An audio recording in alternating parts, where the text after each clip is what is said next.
Look over here, Mr. President. Mr. President. Good to see you, Mr. President. This is about you. This is about the soul of the nation.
This guy has complete integrity.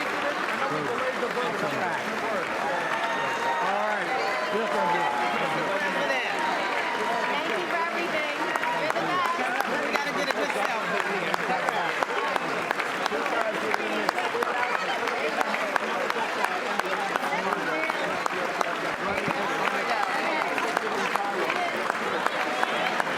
Give him helmet, President. Yeah. Right tonight. When you look out and see all this white, you know we're wearing it for you.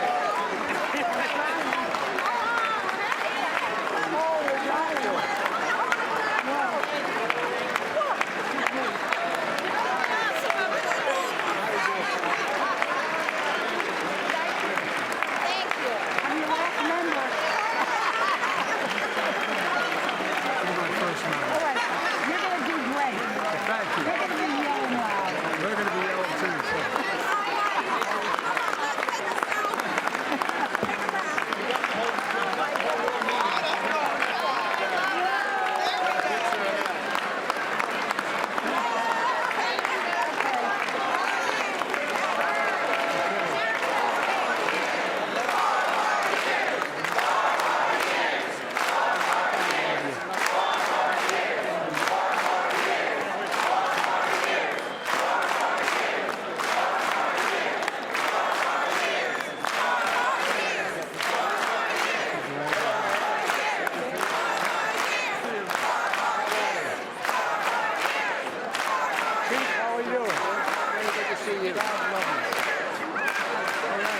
Yes, sir.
Good evening.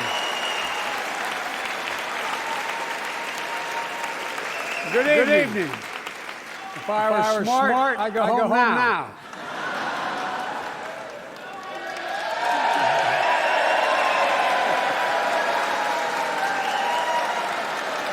Mr. Speaker, Madam Vice President, members of Congress, my fellow Americans, in January 1941, Franklin Roosevelt came to this chamber to speak to the nation. And he said, I address you at a moment unprecedented in the history of the Union. Hitler was on the march. War was raging in Europe.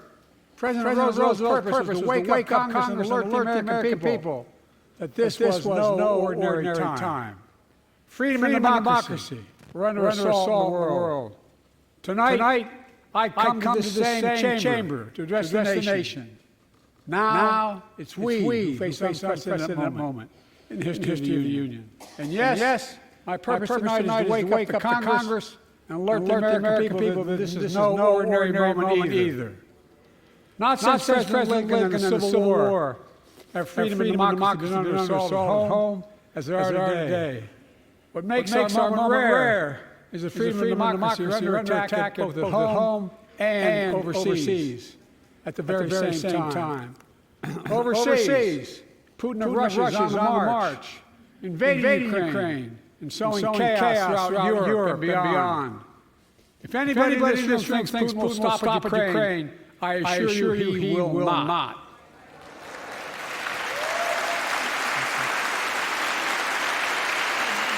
But Ukraine can stop Putin. Ukraine can stop Putin if we stand with Ukraine and provide the weapons that needs to defend itself.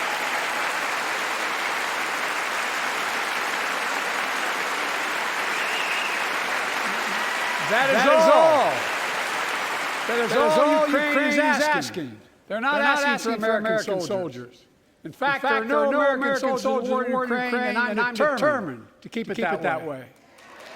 But now, assistance to Ukraine is being blocked by those who want to walk away from our world leadership. Wasn't long ago when a Republican president, Ronald Reagan, thundered, Mr. Gorbachev, tear down this wall. Now,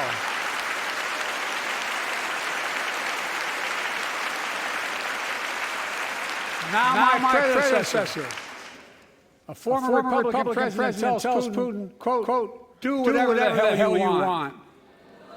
That's a quote. A former president actually said that. Bowing down to a Russian leader. I think it's outrageous, it's dangerous, and it's unacceptable.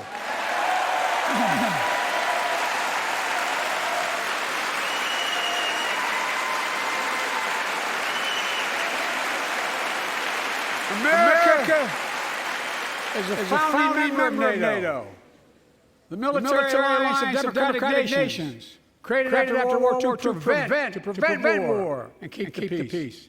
And today, we've made NATO stronger than ever. We welcomed Finland to the alliance last year. And just this morning, Sweden officially joined, and their ministers here tonight. Stand up.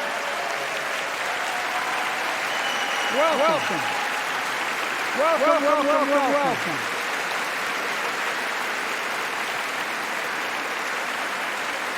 And they know how to fight.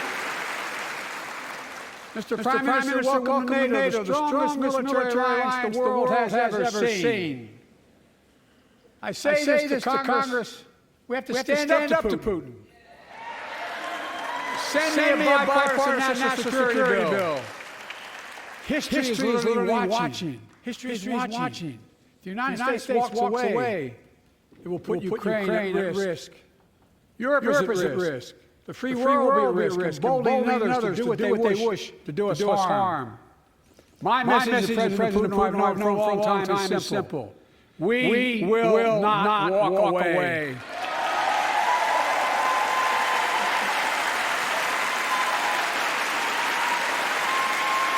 We will not bow down.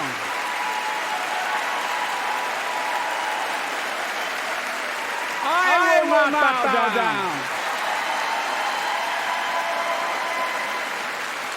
In a literal sense, history is watching. History is watching.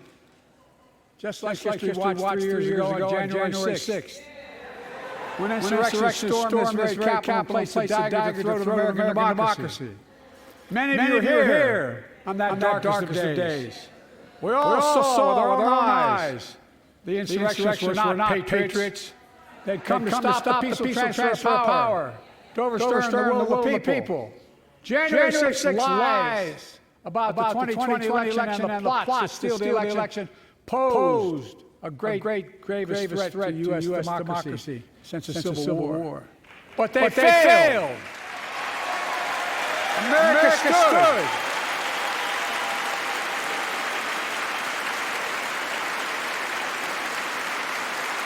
America stood strong, and democracy prevailed. We must be honest.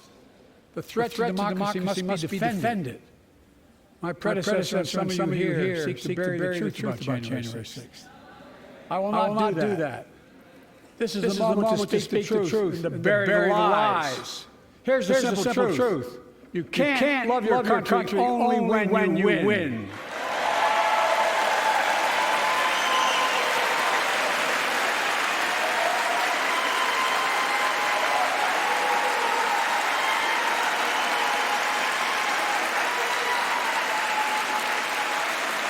As I've done ever since being elected to office, I ask all of you without regard to party to join together and defend democracy.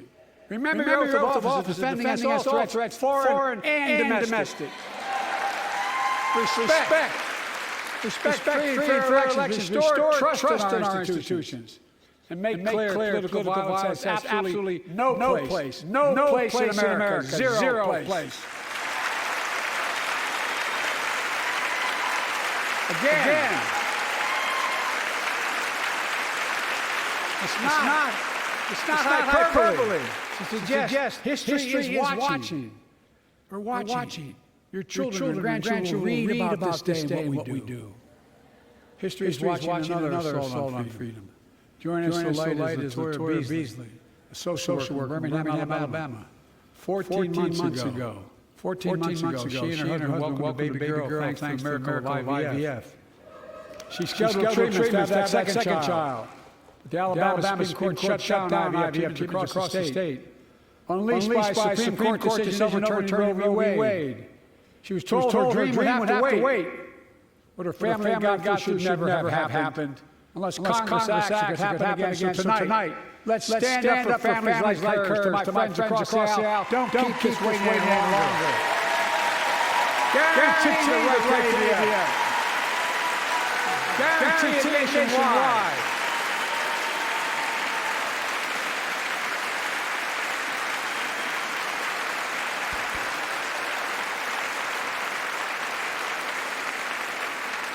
Like most Americans, I believe Roe v. Wade got it right. I thank Vice President Harris for being an incredible leader defending reproductive freedom. And so much more.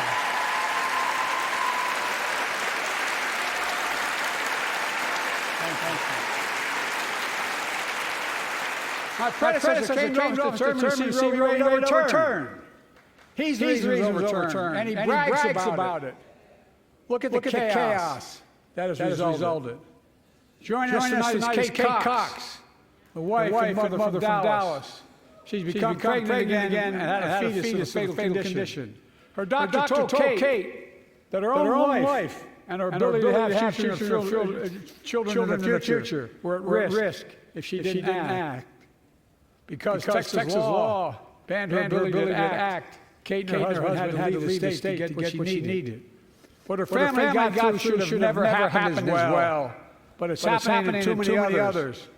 There are state laws banning the freedom to choose, criminalizing doctors, forcing survivors of rape and incest to leave their states to get the treatment they need.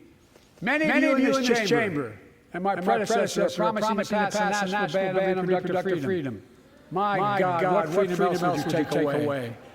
Look, it's a decision to overturn Roe v. Wade. The Supreme Court majority wrote the following. And with all due respect, justices, women are not without electoral power. Excuse me, electoral political power. You're about to realize how much you realize.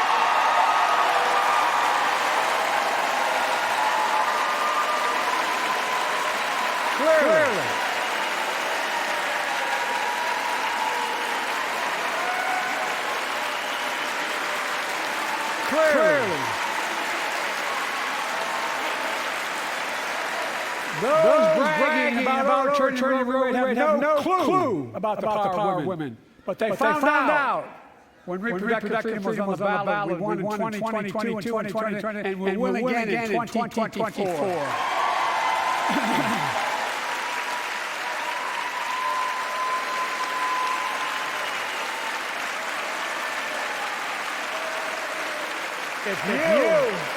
If you, the American people, send me a Congress that supports the right to choose, I promise you, I will restore Roe v. Wade as the law of the land again.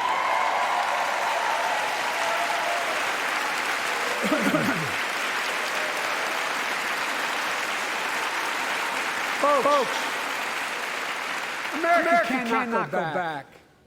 I'm here tonight to show what I believe the way forward. Because I know how far we've come.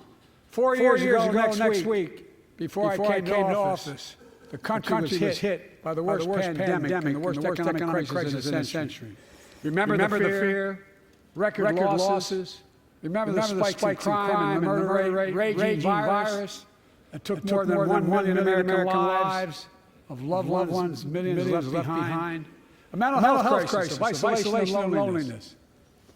A president, my predecessor, failed the most basic presidential duty that he owes to American people, duty to care. I think that's unforgivable. I came to office determined to get us through one of the toughest periods in the nation's history. We have. It doesn't make new, but in news in 1,000 cities and towns, the American people are writing the greatest comeback story never told.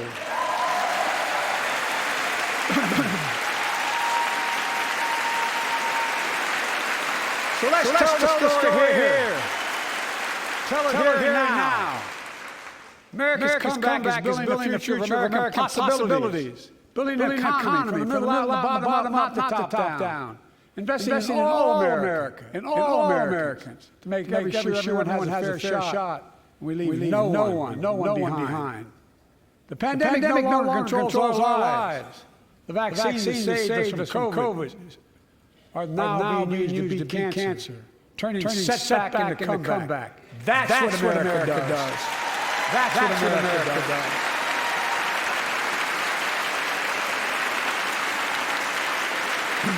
Folks, I'm here, the economy's on the brink. Now our economy is the envy of the world. 15 million new jobs in just 3 years. A record. Unemployment at 50-year lows. A record 16 million Americans are starting small businesses. Each one is a little act of hope. With historic job growth, small business growth for Black, Hispanic, and Asian Americans, 800,000 new manufacturing jobs in America and counting. Where is it? We can't be the manufacturing capital of the world. We will.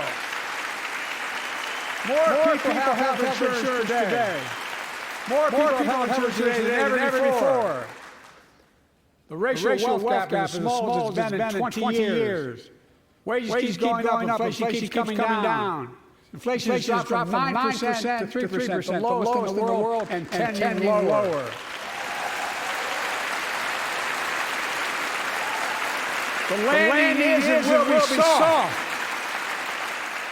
And now instead of importing foreign products and exporting American jobs, we're exporting American products and creating American jobs. Right here in America, where they belong.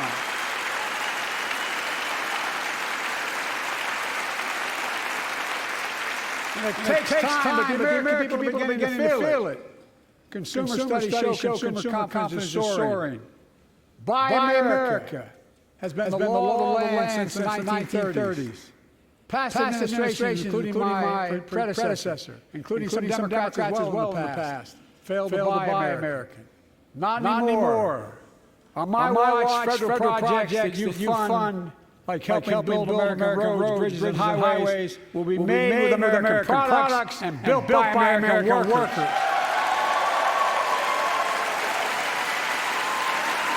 Creating good paying American jobs.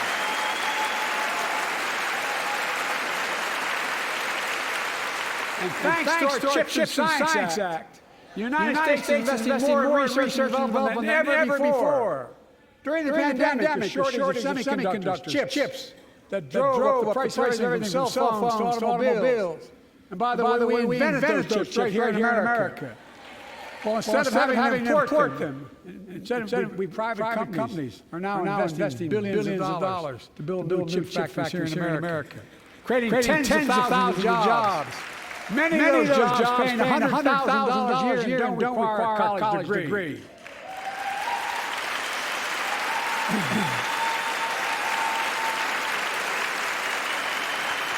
In fact, my policies have attracted $650 billion in private sector investment in clean energy, advanced manufacturing, creating tens of thousands of jobs here in America.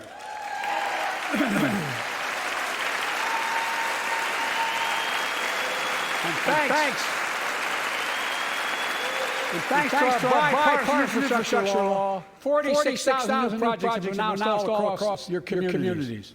And by the way, I noticed some of you strongly voted against it. They're cheering on that money coming in. I like it. I'm with you.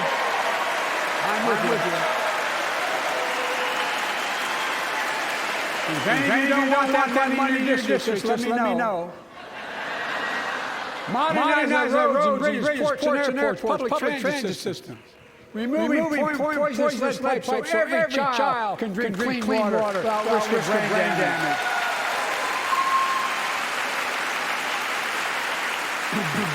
Providing affordable high-speed internet for every American, no matter where you live, urban, suburban, or rural communities, in red states and blue states. Record investments in tribal communities. Because of my investment in the family farm. Because I was run by my Secretary of Agriculture, knows more about this than anybody I know. We're better able to stay in the family for those farms and their children and grandchildren want to leave home to make a living. It's transformative. The great comeback story is Belvedere, Illinois. Home to an auto plant for nearly 60 years. Before I came to office, the plant was on its way to shutting down. Thousands of workers feared for their livelihoods. Hope was fading.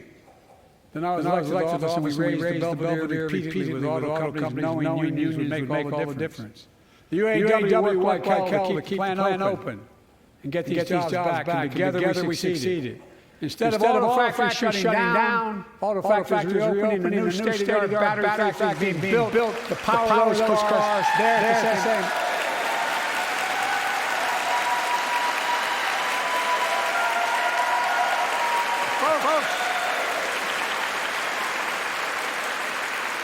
Folks of Belvedere, I say, instead of your town being left behind, your community is moving forward again. Because instead of watching auto jobs in the future go overseas, 4,000 union jobs with higher wages are building the future in Belvedere right here in America.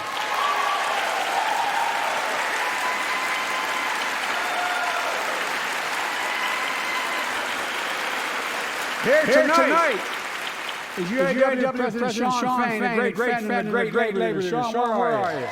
Stand up.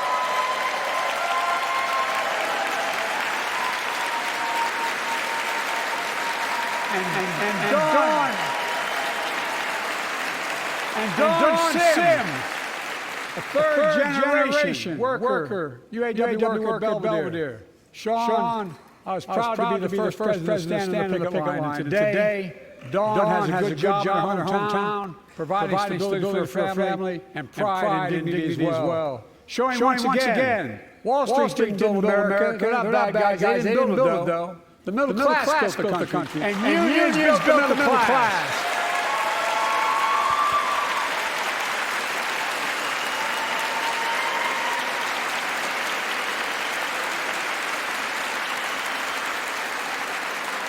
I say to the American people, when America gets knocked down, we get back up. We keep going. That's America. That's you, the American people. It's because of you America's coming back. Because of you our future is bright. Because of you that tonight we can proudly say the state of our union is strong and getting stronger.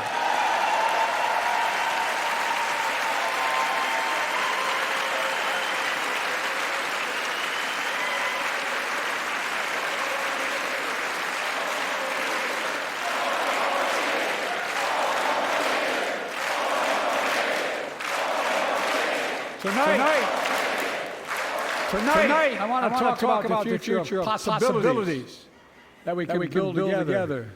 A future where the days of trickle-down economics are over, and the wealthy and the biggest corporations no longer get all the tax breaks. And by the way, I understand corporations. I come from a state that has more corporations invested than every one of your states in the United States combined. And I represented for 36 years. I'm not anti-corporation, but I grew up in a home where trickle-down economics didn't put much on my dad's kitchen table. That's why I determined to turn things around so the middle class does well. When they do well, the poor way up, and the wealthy still do very well. We all do well. And there's more to do to make sure you're feeling the benefits of all we're doing. Americans pay more for prescription drugs than anywhere in the world. It's wrong, and I'm ending it.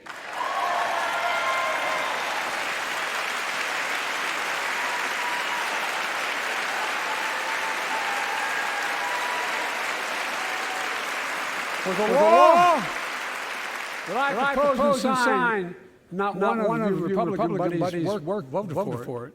We finally beat Big Pharma. Instead of paying $400 a month or thereabouts for insulin with diabetes, and it only costs $10 to make, they only get paid $35 a month, still make a healthy profit. And I want to, what to do next? I want to cap the cost of insulin $35 for every American who needs it. Everyone.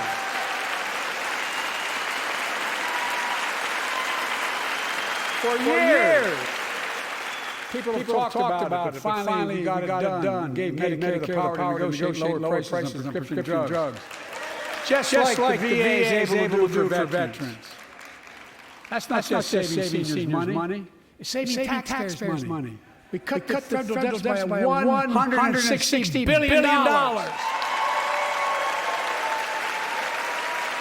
Because Medicare will no longer have to pay those exorbitant prices to Big Pharma. This year, Medicare is negotiating lower prices for some of the costliest drugs on the market to treat everything from heart disease to arthritis. It's now time to go further and give Medicare the power to negotiate lower prices for 500 different drugs over the next decade. They're making a lot of money, guys. And they'll still be extremely profitable. Will not only save lives, it will save taxpayers another $200 billion. Starting next year, the same law caps total prescription drug costs for seniors on Medicare at $200 to $2,000 a year. Even for expensive cancer drugs, it costs $10,000, $12,000, $15,000. I want to cap prescription drug costs at $2,000 a year for everyone. Folks, I'm going to get in trouble for saying that, but anyone to get Air Force One fly to Toronto, Berlin, Moscow, excuse me, even Moscow probably. And bring your prescription with you, and I promise you I'll get it for you for 40% of the cost you're paying now. Same company, same drug, same place. Folks, the Affordable Care Act, the old Obamacare. It's still a very big deal.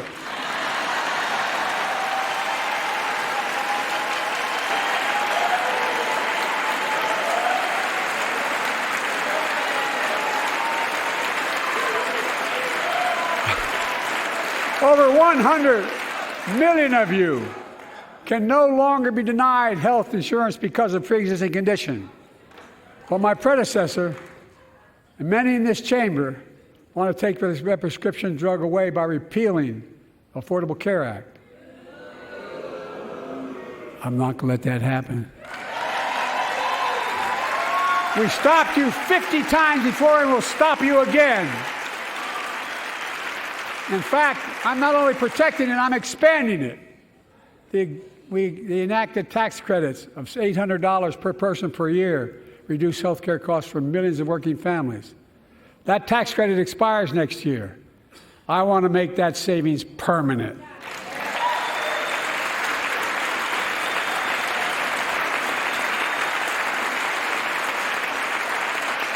To state the obvious, women are more than half our population.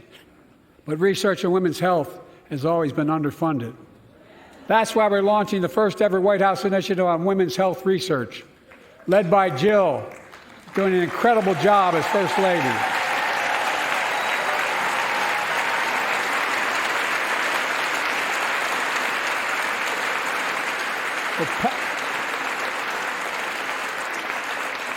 So pass my plan for $12 billion to transfer women's health research and benefit millions of lives all across America.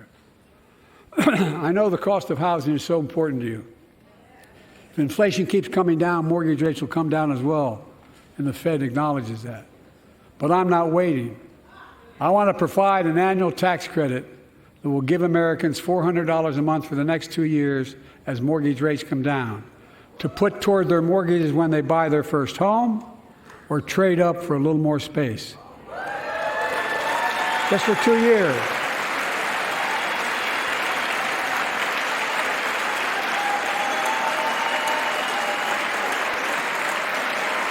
And my administration is also eliminating title insurance on federally backed mortgages. When you refinance your home, you can save $1,000 or more as a consequence. For millions of renters, we're cracking down on big landlords who use antitrust law, who break antitrust laws by price fixing and driving up rents. We've cut red tape so builders can get federally financing, which is already helping build a record 1.7 million new housing units nationwide. Now pass and build and renovate 2 million affordable homes and bring those rents down.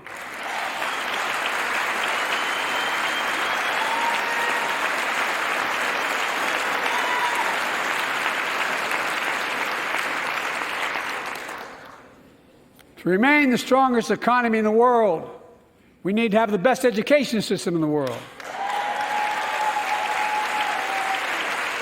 And I suspect all of you, want to give every child, a good start by providing access to preschool for 3 and 4 years old. You know, I think I pointed out last year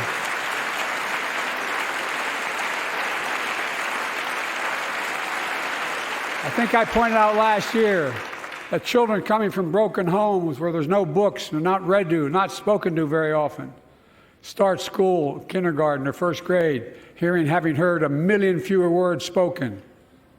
Well, studies show that children who go to preschool are nearly 50% more likely to finish high school, go on to earn a 2- and 4-year degree, no matter what their background is.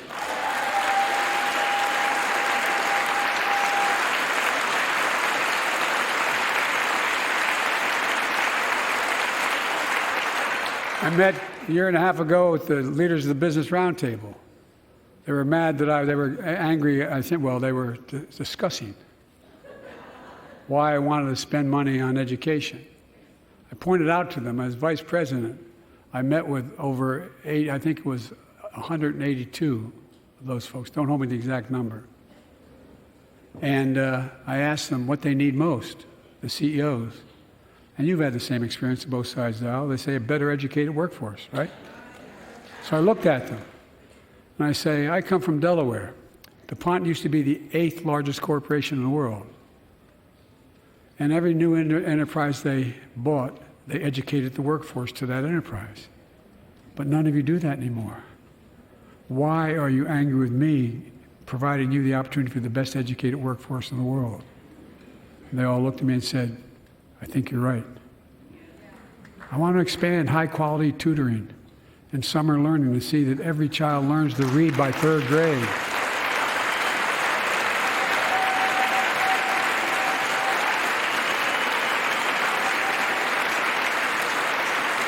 I'm also connecting local businesses and high schools so students get hands-on experience and a path to a good-paying job, whether or not they go to college.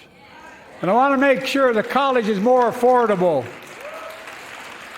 Let's continue increasing the Pell Grants to working and middle-class families and increase record investments in HBCUs and minority-serving institutions, including Hispanic institutions.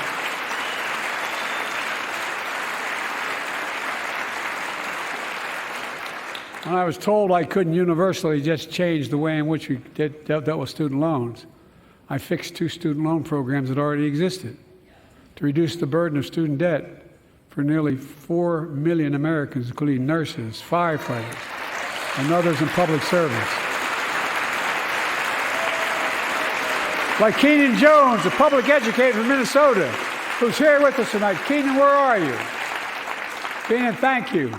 He's educated hundreds of students so they can go to college. Now he's able to help, after debt forgiveness, get his own daughter to college.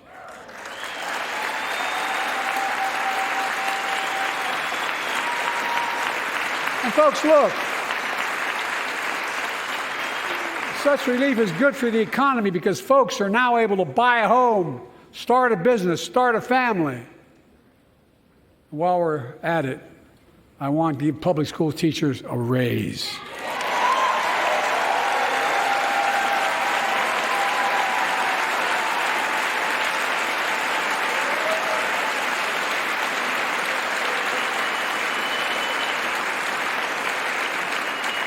And by the way, the first couple of years, we cut the deficit.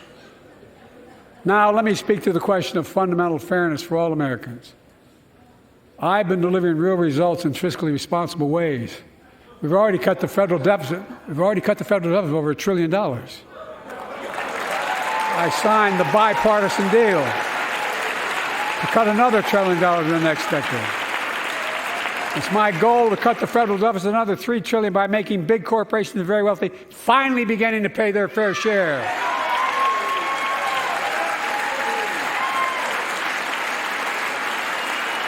Look, I'm a capitalist. If you want to make or can make $1 million or millions of bucks, that's great. Just pay your fair share in taxes. A fair tax code is how we invest things to make this country great. Healthcare, education, defense, and so much more. But here's the deal.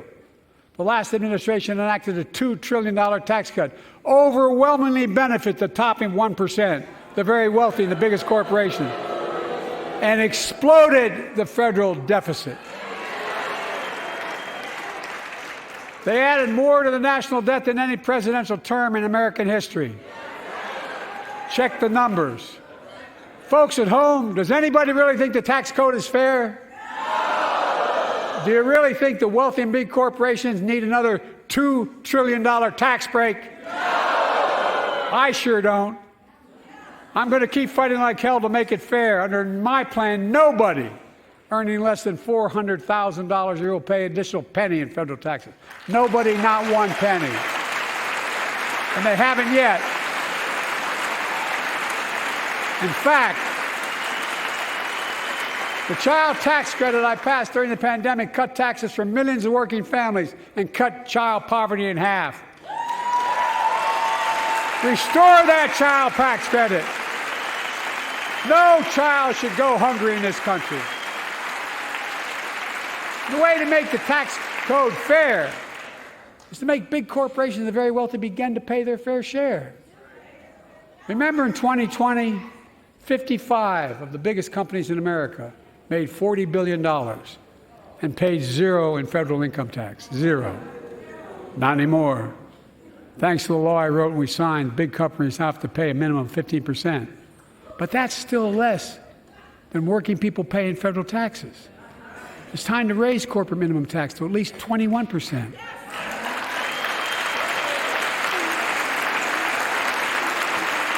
So every big corporation finally begins to pay their fair share. I also want to end tax breaks for big pharma, big oil, private jets, massive executive pay when it's only supposed to be $1 million that could be deducted. They can pay them $20 million if they want, but deduct $1 million. End it now. You know, there are 1,000 billionaires in America. You know what the average federal tax is for those billionaires? No. They're making great sacrifices, 8.2%. That's far less than the vast majority of Americans pay.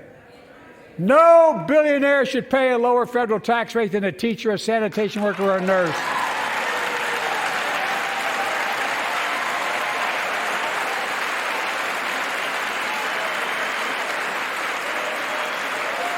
I propose a minimum tax for billionaires of 25%, just 25%. You know what that would raise? That would raise $500 billion over the next 10 years. And imagine what that could do for America. Imagine a future with affordable childcare. Millions of families can get what they need to go to work to help grow the economy. Imagine a future with paid leave, because no one should have to choose between working and taking care of their sick family member. Imagine the future of home care and elder care, and people living with disabilities so they can stay in their homes and family caregivers can finally get the pay they deserve. Tonight, let's all agree once again to stand up for seniors. Many of my friends on the other side of the aisle want to put Social Security on the chopping block. If anyone here tries to cut Social Security, Medicare, or raise the retirement age, I will stop you.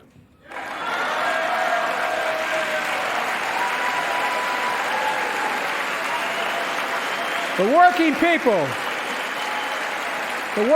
who built this country pay more into Social Security than millionaires and billionaires do. It's not fair. We have two ways to go. Republicans can cut Social Security and give more tax breaks to the wealthy. That's the proposal. Oh no, you guys don't want another $2 trillion tax cut? I kind of thought that's what your plan was. Well, that's good to hear. You're not going to cut another $2 trillion for the super wealthy. That's good to hear. I'll protect and strengthen Social Security and make the wealthy pay their fair share. Look,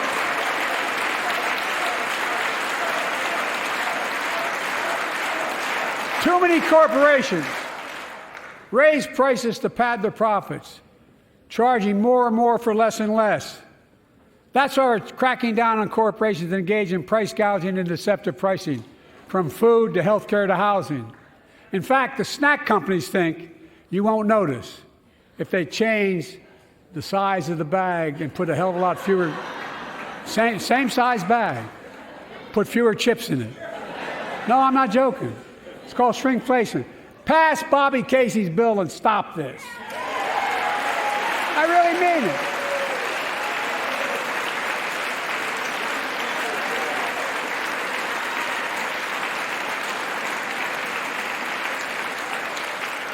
You probably all saw that commercial on Snickers bars. You get charged the same amount, and you got about, 10% fewer Snickers in it. Look, I'm also getting rid of junk fees, those hidden fees at the end of your bill that are there without your knowledge. My administration announced we're cutting credit card late fees from $32 to $8.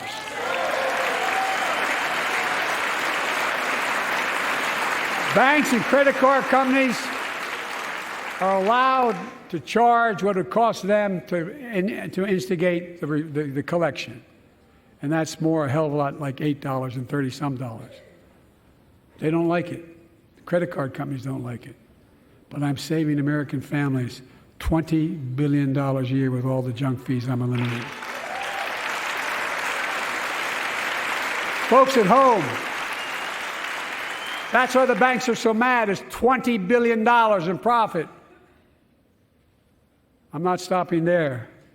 My administration has proposed rules to make cable, travel, utilities, and online ticket sellers tell you the total price up front so there are no surprises. It matters. It matters. And so does this. In November, my team began serious negotiation with a bipartisan group of senators. The result was a bipartisan bill with the toughest set of border security reforms we've ever seen. Oh, you don't think so? Oh, you don't like that bill, huh? That conservatives got together and said it was a good bill? I'll be darned. That's amazing.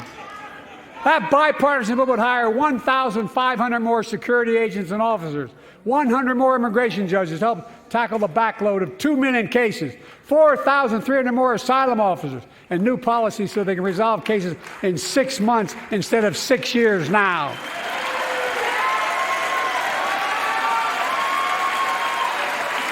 What are you against? 100 more high-tech drug detection machines to significantly increase the ability to screen and stop vehicles smuggling fentanyl into America. That's killing thousands of children. This bill would save lives and bring order to the border. It will also give me and any new president new emergency authority to temporarily shut down the border when the number of migrants at the border is overwhelming. The Border Patrol Union has endorsed this bill. The Federal Chamber of Commerce is, yeah. You're saying low. Look at the facts. I know you know how to read.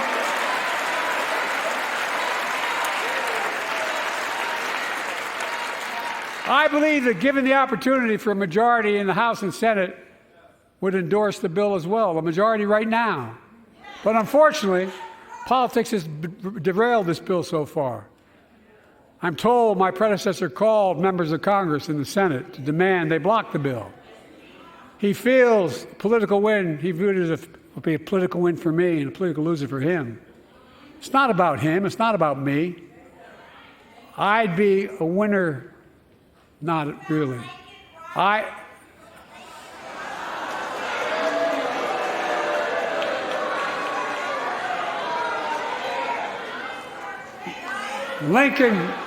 Lincoln Riley, an innocent young woman who was killed by an illegal. That's right. But how many of the thousands of people being killed by illegals? To her parents, I say, my heart goes out to you, having lost children myself. I understand. But look, if we change the dynamic at the border, people pay these smugglers $8,000 to get across the border because they know if they get by and let into the country, it's 6 to 8 years before they have a hearing. And it's worth taking the chance of the $8,000. But if it's only 6 weeks, the idea is it's highly unlikely that people will pay that money and come all that way knowing that they'll be able to be kicked out quickly. Folks, I would respectfully suggest my Republican friends owe it to the American people, get this bill done. We need to act now.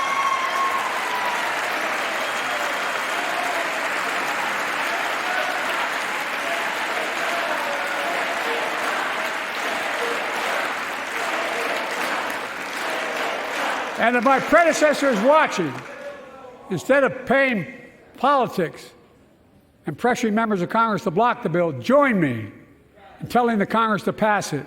We can do it together, but that's what here's what he will not do. I will not demonize immigrants saying they are poison in the blood of our country. I will not separate families. I will not ban people because of their faith.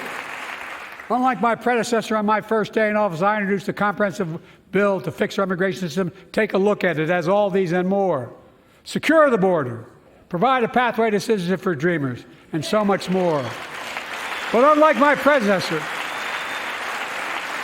I know who we are as Americans. We're the only nation in the world with a heart and soul that draws from old and new.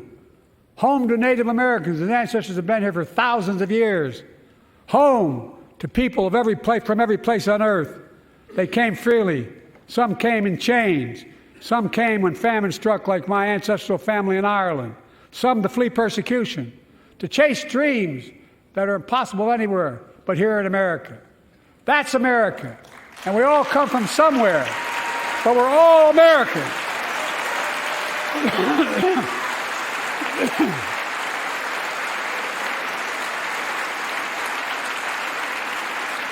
Look, folks, we have a simple choice. We can fight about fixing the border, or we can fix it. I'm ready to fix it. Send me the border bill now.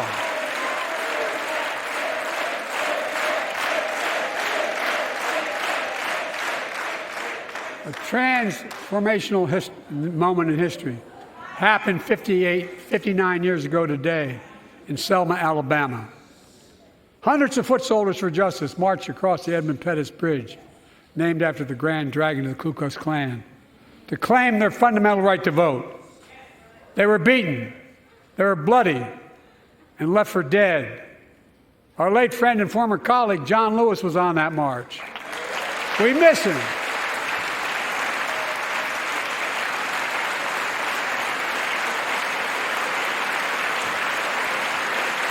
But joining us tonight are other marchers, both in the gallery and on the floor, including Betty Mae Fikes, known as the voice of Selma, the daughter of gospel singers and preachers. She sang songs of prayer and protest on that bloody Sunday to help shake the nation's conscience. 5 months later, the Voting Rights Act passed and was signed into law.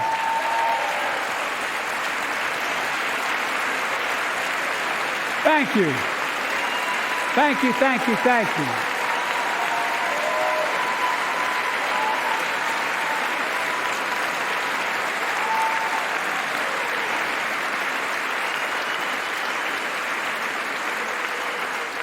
But 59 years later, there are forces taking us back in time. Voter suppression, election subversion, unlimited dark money, extreme gerrymandering. John Lewis was a great friend to many of us here. But if you truly want to honor him and all the heroes who marched with him, then it's time to do more than talk. Pass the Freedom to Vote Act, the John Lewis Voting Rights Act.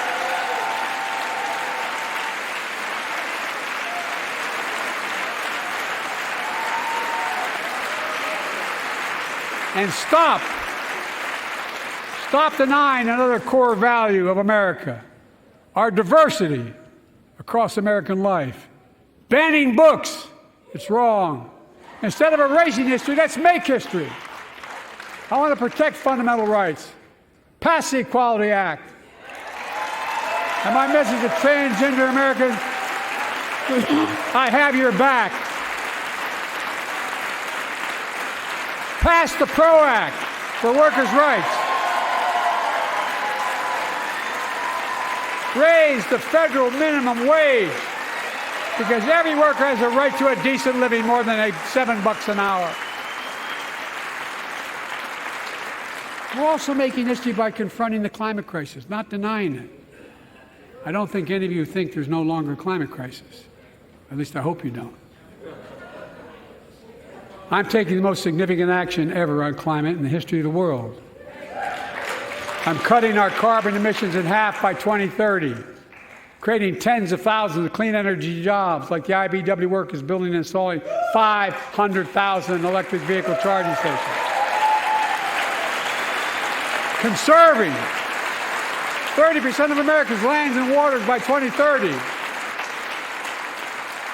and taking action on environmental justice fence-line communities smothered by the legacy of pollution. And patterned after the Peace Corps and AmeriCorps, I launched the Climate Corps to put 20,000 young people to work in the forefront of our clean energy future. I'll triple that number in a decade.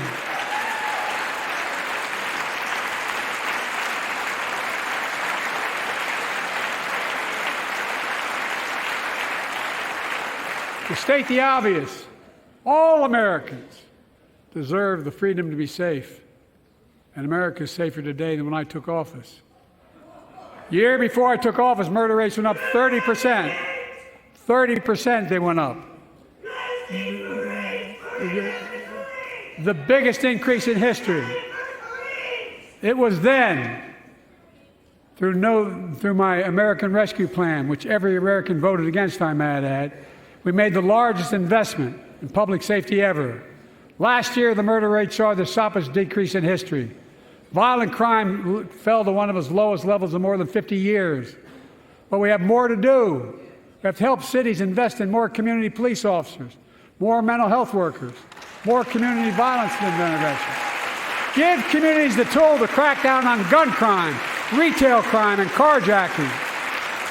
Keep building trust, as I've been doing by taking executive action on police reform and calling for it to be the law of the land. Directing my cabinet to review the federal classification of marijuana and expunging thousands of convictions for the mere possession, because no one should be jailed for simply using or have it on their record. Take on crimes of domestic violence. I'm ramping up the federal enforcement of the Violence Against Women Act that I proudly wrote when I was a senator, so we can finally end the scourge against women in America.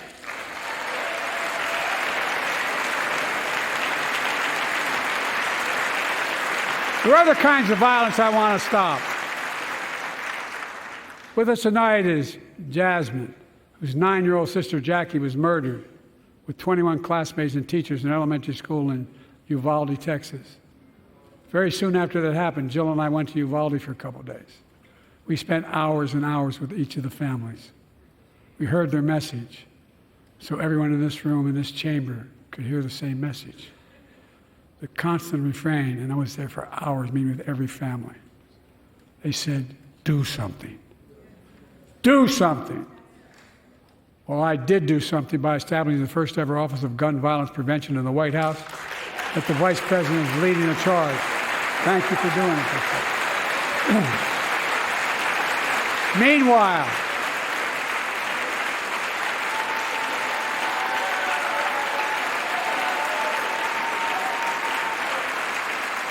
Meanwhile, my predecessor told the NRA he's proud he did nothing on guns when he was president. Oh.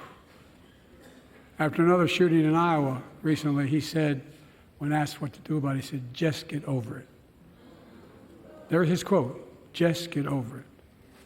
I say, stop it. Stop it, stop it, stop it.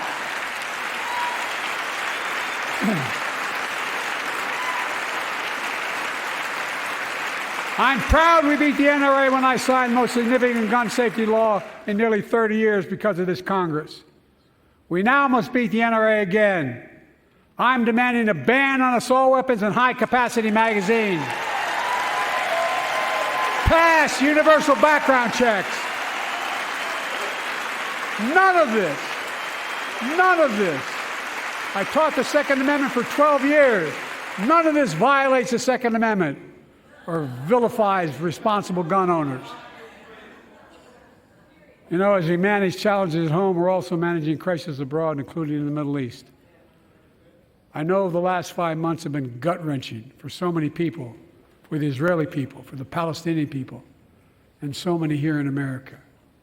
This crisis began on October 7th with a massacre by a terrorist group called Hamas, as you all know. 1,200 innocent people, women and girls, men and boys, slaughtered after enduring sexual violence. The deadliest day for the Jewish people since the Holocaust, and 250 hostages taken. here in this chamber tonight are families whose loved ones are still being held by Hamas. I pledge to all the families that we will not rest until we bring every one of your loved ones home. We also we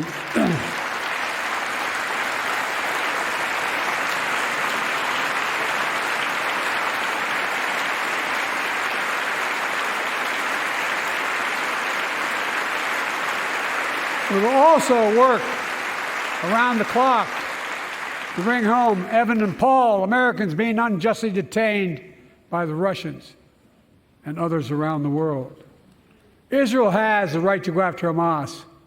Hamas ended this conflict by releasing hostages, laying down arms, could end it by releasing the hostages, laying down arms, and surrendering those responsible for October 7th.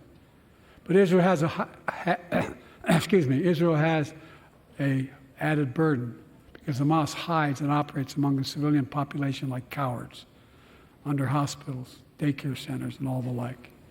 Israel also has a fundamental responsibility, though, to protect innocent civilians in Gaza.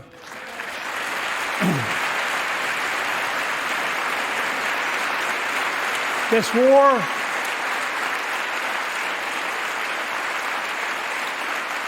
has taken a greater toll on innocent civilians than all previous wars in Gaza combined. More than 30,000 Palestinians have been killed, most of whom are not Hamas. Thousands and thousands of innocent women and children, girls and boys, also orphaned. Nearly 2 million more Palestinians under bombardment or displacement. Homes destroyed, neighborhoods in rubble, cities in ruin. Families without food, water, medicine. It's heartbreaking. I've been working nonstop to establish an immediate ceasefire that would last for 6 weeks to get all the prisoners released, all the hostages released, to get the hostages home and ease the intolerable and humanitarian crisis and build toward an enduring, something more enduring. The United States has been leading international efforts to get more humanitarian assistance to Gaza. Tonight, I'm directing the U.S. military to lead an emergency mission to establish a temporary pier in the Mediterranean on the coast of Gaza that can receive large shipments carrying food, water, medicine, and temporary shelters. No U.S. boots will be on the ground. A temporary pier will enable a massive increase in the amount of humanitarian assistance getting into Gaza every day.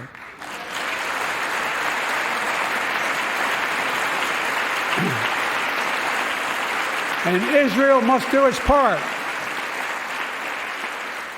Israel must allow more aid into Gaza to ensure humanitarian workers aren't caught in the crossfire. And they're announcing they're going to have a crossing in northern Gaza. To the leadership of Israel, I say this: humanitarian assistance cannot be a secondary consideration or a bargaining chip. Protecting and saving innocent lives has to be a priority. As we look to the future, the only real solution to the situation is a two-state solution over time.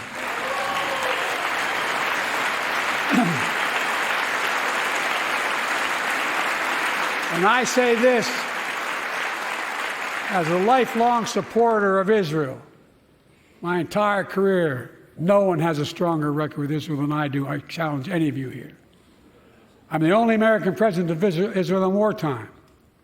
But there is no other path that guarantees Israel's security and democracy. There is no other path that guarantees Palestinians can live in peace with peace and dignity. And there's no other path that guarantees peace between Israel and all of its neighbors, including Saudi Arabia, with whom I'm talking. Creating stability in the Middle East also means containing the threat posed by Iran. That's why I built a coalition of more than a dozen countries to defend international shipping and freedom of navigation in the Red Sea. I've ordered strikes to degrade the Houthi capability and defend U.S. forces in the region. As Commander-in-Chief, I will not hesitate to direct further measures to protect our people and our military personnel.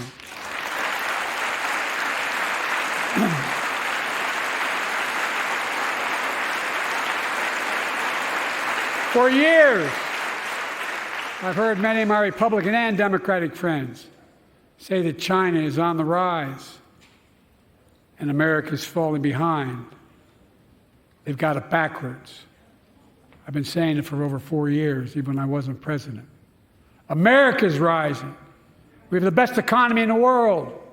And since I've come to office, our GDP is up, our trade deficit with China is down to the lowest point in over a decade. And we're standing up against China's unfair economic practices.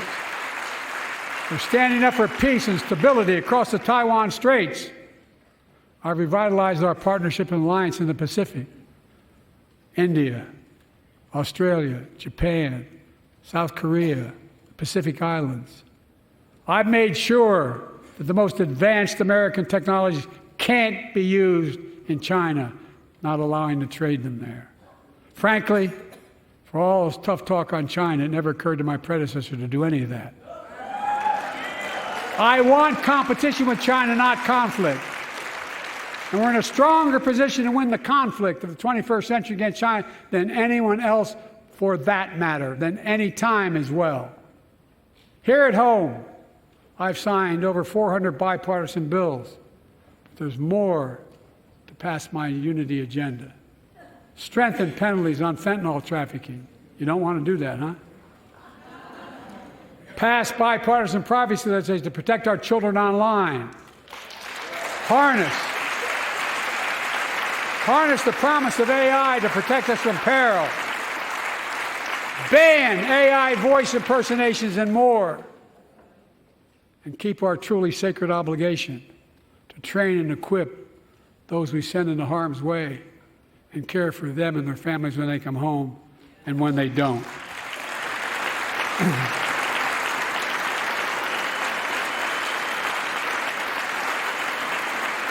That's why the song Support and Help of Dennis and the VA, I signed the PACT Act. One of the most significant laws ever, helping millions of veterans exposed to toxins who now are battling more than 100 different cancers.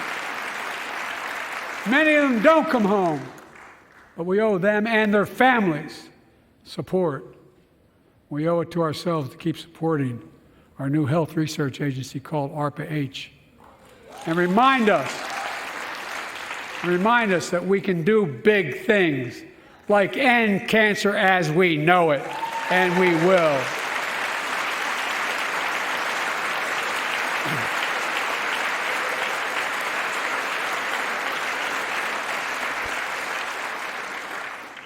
Let me close with this.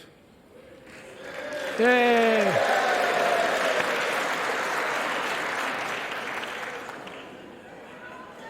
I know you don't want to hear any more, Lindsay, but I got to say a few more things. I know it may not look like it, but I've been around a while. When you get to be my age, certain things become clearer than ever. I know the American story. Again and again, I've seen the contest between competing forces in the battle for the soul of our nation. Between those who want to pull America back to the past and those who want to move America into the future. My lifetime has taught me to embrace freedom and democracy, a future based on core values that have defined America: honesty, decency, dignity, equality, to respect everyone, to give everyone a fair shot, to give hate no safe harbor. Now, other people my age see it differently. The American story of resentment, revenge, and retribution, that's not me. I was born amid World War II, when America stood for the freedom of the world. I grew up in Scranton, Pennsylvania, and Claymont, Delaware, among working-class people who built this country. I watched in horror as two of my heroes, like many of you did, Dr. King and Bobby Kennedy, were assassinated. And their legacies inspired me to pursue a career in service. I left the law firm and became a public defender because my city of Wilmington was the only city in America occupied by the National Guard after Dr. King was assassinated because of the riots. And I became a county councilman almost by accident. I got elected to the United States Senate when I had no intention of running at age 29. Then vice president of our first black president. Now president to the first women vice president.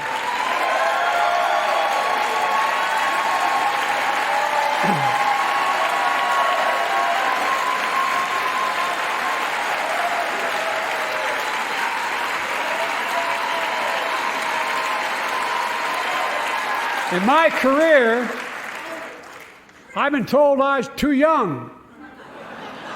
By the way, they didn't let me on the Senate elevators for votes sometimes.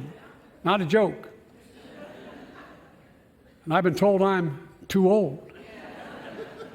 Whether young or old, I've always known what endures. I've known our North Star. The very idea of America is that we're all created equal and deserves to be treated equally throughout our lives. We've never fully lived up to that idea, but we've never walked away from it either. And I won't walk away from it now. I'm optimistic. I really am. I'm optimistic, Nancy.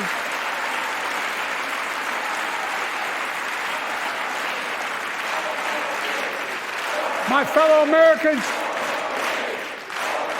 the issue facing our nation isn't how old we are, it's how old are our ideas. Hate, anger, revenge, retribution are the oldest of ideas. But you can't lead America with ancient ideas that only take us back. You lead America, the land of possibilities.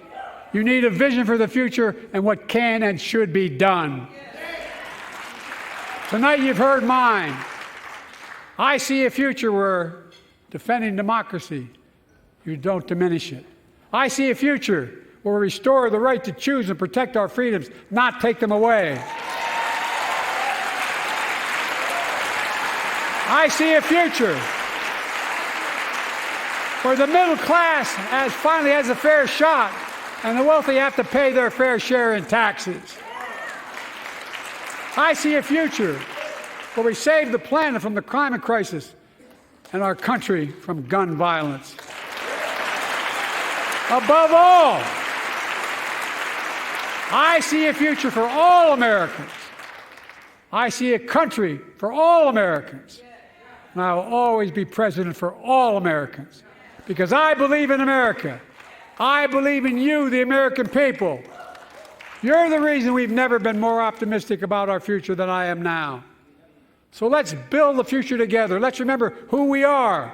We are the United States of America. And there's nothing beyond our capacity when we act together. God bless you all, and may God protect our troops. Thank you, thank you, thank you.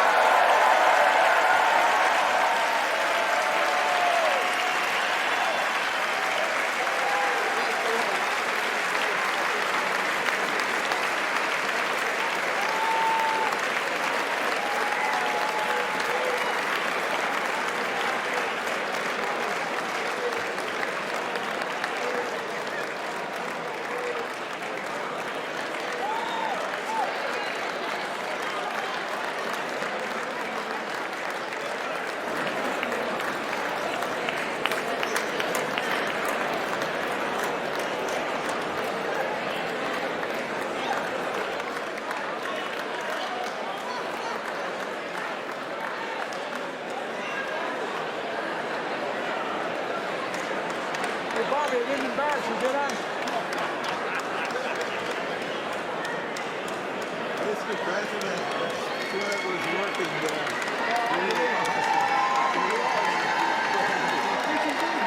Absolutely. Thank you for making me the climate change. That's why I'm working so hard to raise money to help. Thank you. We're going to get it back. Baptist preacher tonight. I'll tell you what. You were the Baptist preacher tonight. I'll tell you what Jim Eason once said to me. He said, what did old Jim Eason do for you in Delaware? I said, Mr. Chairman, someplace you'd help and someplace you'd hurt. He looked at me and said, I'll come and campaign for you again, and whichever helps you. That's why you were awesome. Come on now. Good job.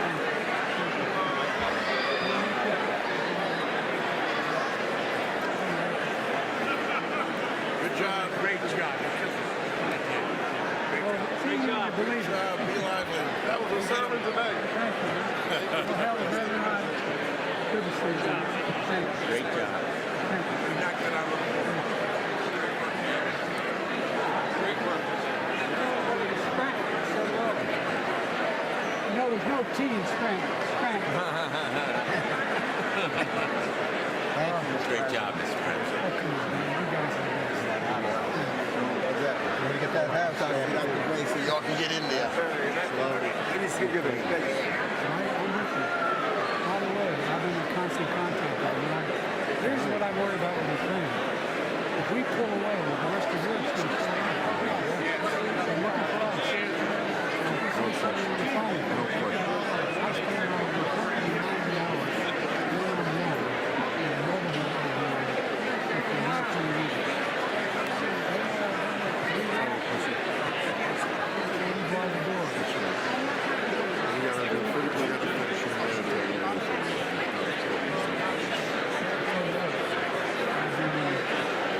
Teaching the world to my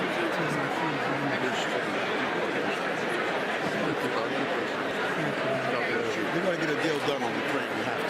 Yes. There's no. Good job on the border. Thank you. Thank you. Thank you. Look, you give me accountability. Oh yeah, I'm sticking with you. No, I really mean it. No, really. Thank you, sir. And this guy with you does too. Oh yeah, he You did does. good. It was amazing. You did a good job. You were right on. Yeah, you were on fire. You were on fire. Nobody's going to talk about cognitive impairment now. Yeah, you were on fire. I kind of wish sometimes there was cognitive impairment. You did well. I'm working real hard.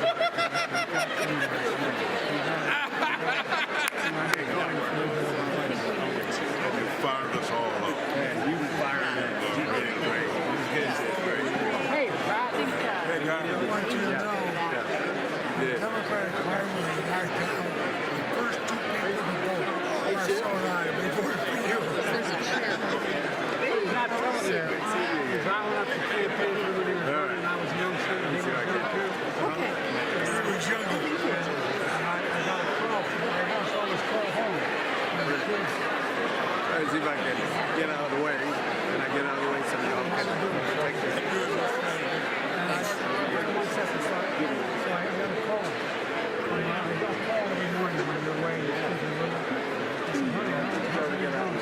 Fine. He said, what's the matter? I said, nothing. I said, what's the matter? I said, did you read today's paper? And I said, no. There's nothing to do. I said, they don't have the many things you need to know. I said, well, headline, top of the bulletin, Biden, poorest man in Congress. Is that true? Is that true? Like I was cheating on somebody. I was coming in to make it a second choice. But you didn't. Thank you, Molly Strong. Thank you so much. By the way, it's all done. No, I mean it. Yeah, I agree. Big sushi. We're working to get that aid to Israel, but also security. This way, man. This way. I actually wanted to go that way so I could say hello to the camera. There's chairs right there. I'll be there. I had my team over there for his little parties. Mr. President, great job tonight. Fantastic. Thank you very much. Appreciate it. You're not going to party. Thanks for coming out. Yeah, no, it's like we're not. Seriously. Good job, sir. Tammy Duckworth Thanks down here for trying to get to you, but she can't get up. I'll get the team. Thanks for building.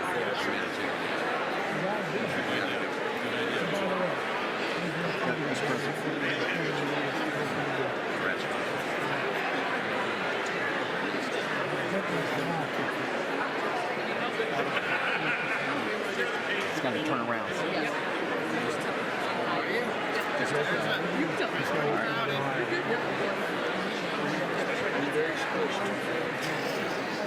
Hey, man, then we can swap with you. How about that? Sorry about that.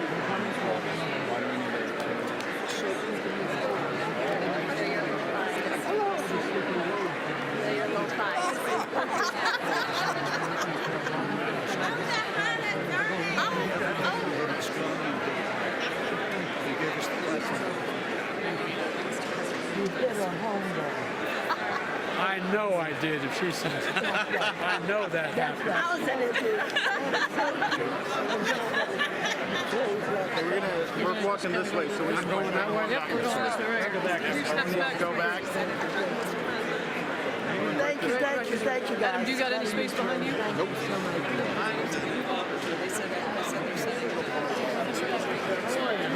Good. We're going to see you for the first debate in my district. Texas State. Right where LBJ's statue stands. Come say hello to Senator Duckworth. She and I led the House Senate bill on our behalf.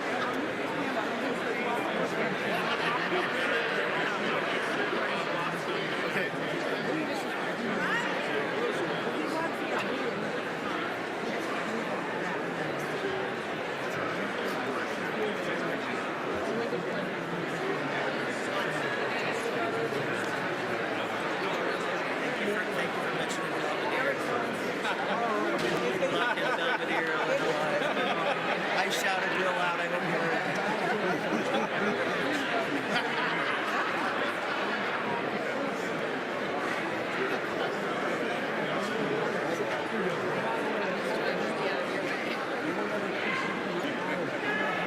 There you go. Now you gotta come back to Pennsylvania, back to the Lehigh Valley. They loved you. They loved you there. I know. You don't have to tell me. I know. I know. You think you're in the prettier. You have the prettier part. Well, we can Got the speech?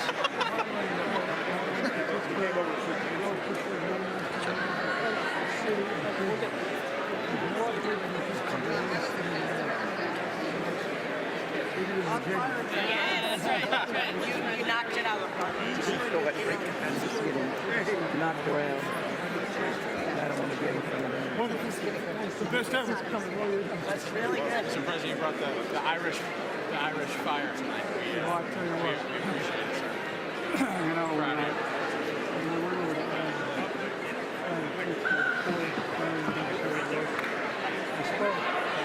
I was there, Mr. President. It was incredible.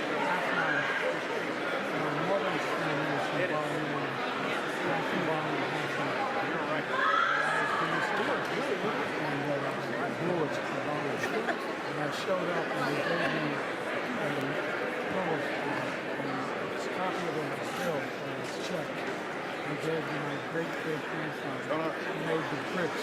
Do it again. In the church. I want to get y'all doing it. No, take a picture. I want to natural.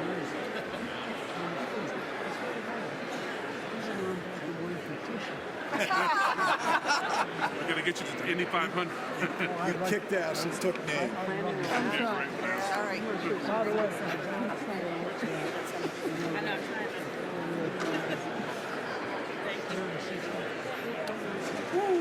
I bet that torque is come on.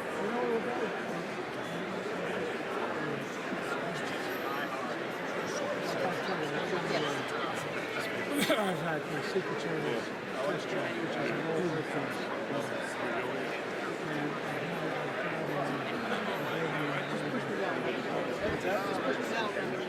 You're not my wife.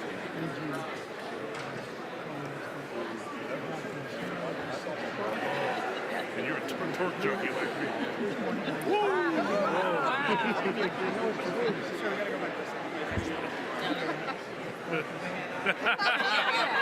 He's afraid you're going to get in the car. Oh yeah, it's your BFF. If I can get him to do this. Can I get a picture of the senator and me on our? No, not. You're not going to hold it. We're going to. You got it. Come on, get it. We got it. Right here. We got our IDF. All right. For IVF and reproductive freedom. Thank you. Got it over to you.